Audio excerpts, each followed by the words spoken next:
Oke, Assalamualaikum warahmatullahi wabarakatuh. Perkenalkan, nama saya Arifin Mustafa. Saya dari kelas 13 IJB. Di sini saya akan melakukan presentasi laporan PKL saya. Tapi sebelum itu, apa itu PKL?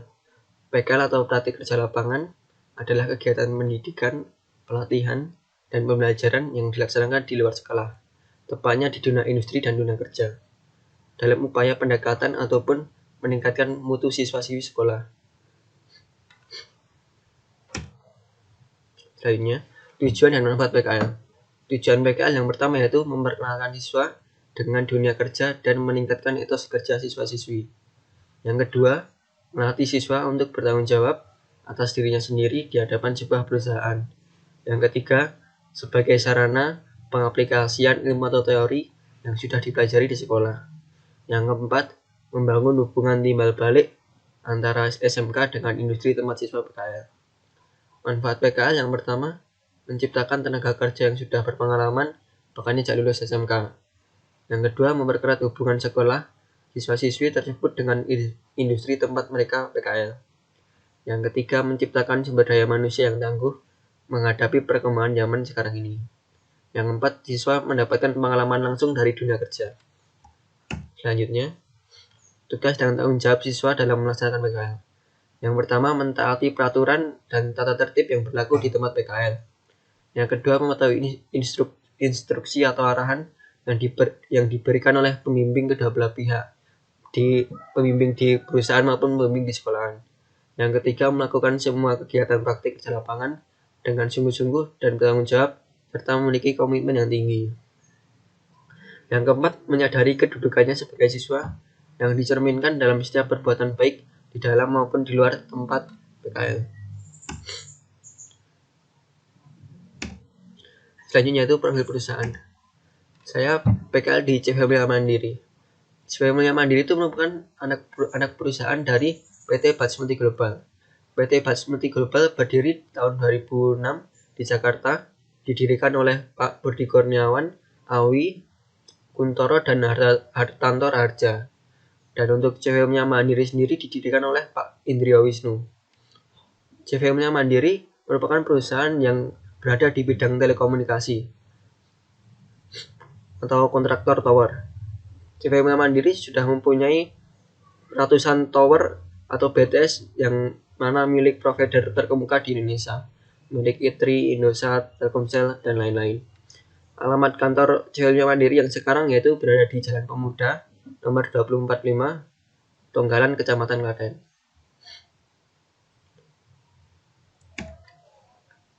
Biasanya itu visi dan misi CV Mulia Mandiri.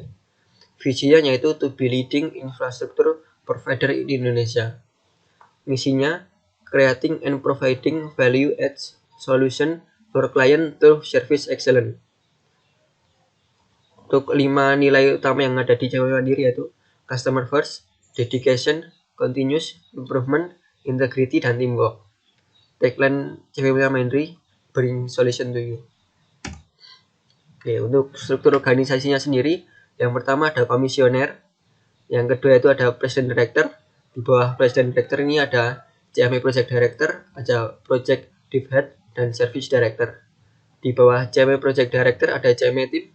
Di bawah project div head ada rental team, maintenance team, dan sales team. Di bawah service director ada procurement and logistic, system and procedure, IT, HR dan GA, accounting, dan finance. Oke, untuk jadwal kerja sendiri di CV Mandiri dibagi menjadi 3 shift.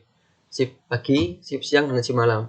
Untuk shift pagi yaitu dari jam 8 sampai jam 3. Shift siang dari jam 3 sampai jam 10.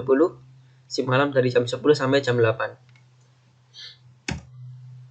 Oke, untuk jadwal pakaiannya di CV Mandiri yaitu hari Senin memakai kemeja, hari Selasa memakai kemeja, hari Rabu memakai kemeja, hari Kamis memakai pakaian batik, hari Jumat kemeja, hari Sabtu juga kemeja, dan hari Minggu juga kemeja.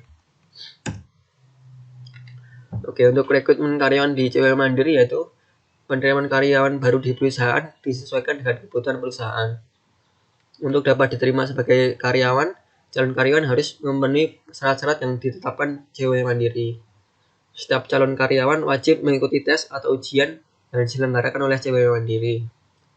Calon karyawan yang sudah memenuhi persyaratan dan lulus akan di-training kurang lebih 3 bulan. Adanya training harus diberitahukan kepada calon karyawan yang bersangkutan secara tertulis oleh CWW Mandiri. Selama training, masing-masing pihak dapat memutuskan kerja setiap saat tanpa syarat. Kegiatan PKL. Yang pertama yaitu monitoring tower. Sebelum monitoring tower, yang perlu kita lakukan adalah menyambungkan PC dengan VPN.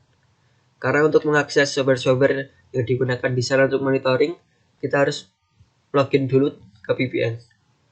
Untuk di sana software-softwarenya sendiri yaitu ada Netat, Udal20, Neteco, udah itu ya.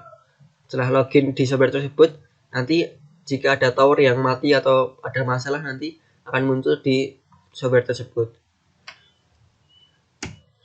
Setelah muncul di software tersebut, kita langsung infokan ke tim.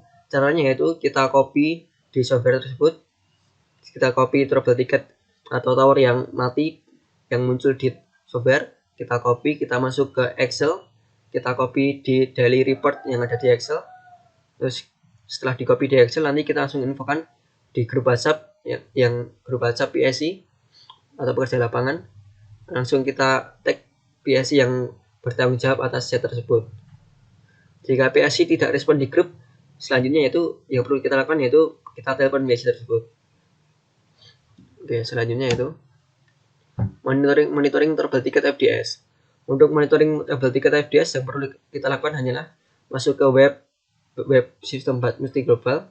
Di sana nanti akan ada work order, kita klik, terus kita pencet trouble ticket. Di trouble ticket di trouble ticket ini nanti akan muncul nomor titik, set, kategori, cluster, severity, dan title-nya. Kita nanti akan klik pada titik number-nya, kita klik kanan, terus di open di tab baru. Ini monitoring titik FDS ini digunakan supaya tidak ada trouble ticket yang dikirim ke batch global yang kelolosan itu. Yang nanti jika tidak muncul di template, nanti akan muncul di sini. Jadi supaya tidak ada kelolosan dari kitanya.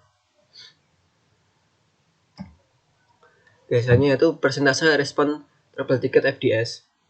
Untuk membuat presentasi ini kita ke web tadi, masuk ke webnya, terus kita download filenya. Nanti kita masuk Excel, kita copy yang kita download lagi, masukkan ke Excel, nanti akan jadi presentasi seperti ini. Untuk row table ini yaitu clusternya. Untuk close by AWS ini close by system. Jadi bisa ada trouble ticket yang muncul di web tersebut dan tidak ada action dari pekerja lapangan. Terus alarmnya udah clear sendiri, itu close by AWS. Untuk open ini berarti trouble ticketnya masih open, belum ada yang handle. Dan close by PSI ini PSI langsung datang ke set untuk close titik tersebut untuk total dan persentasenya.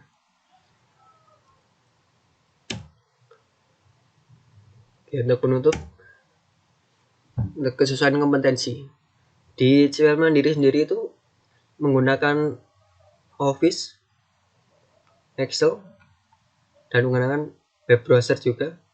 Tapi di sana tidak ada programming, tidak ada designer, tidak ada desain, tidak web design, tidak ada networking.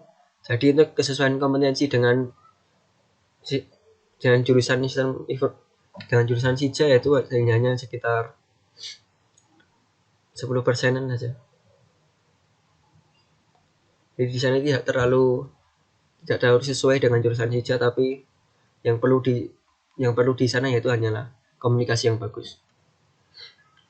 Selanjutnya, untuk saran-sarannya yaitu menjaga nama baik SMK Negeri 2 Klaten dan terutama kompetensi kalian SIJA. Mempersiapkan tempat PKL yang akan dituju dengan sebaik-baiknya. Sebaiknya siswa menyiapkan mental untuk menghadapi dunia industri, karena pada dasarnya dunia industri yang jauh lebih keras dan sulit. Meningkatkan rasa percaya diri, selalu aktif komunikatif terhadap orang lain.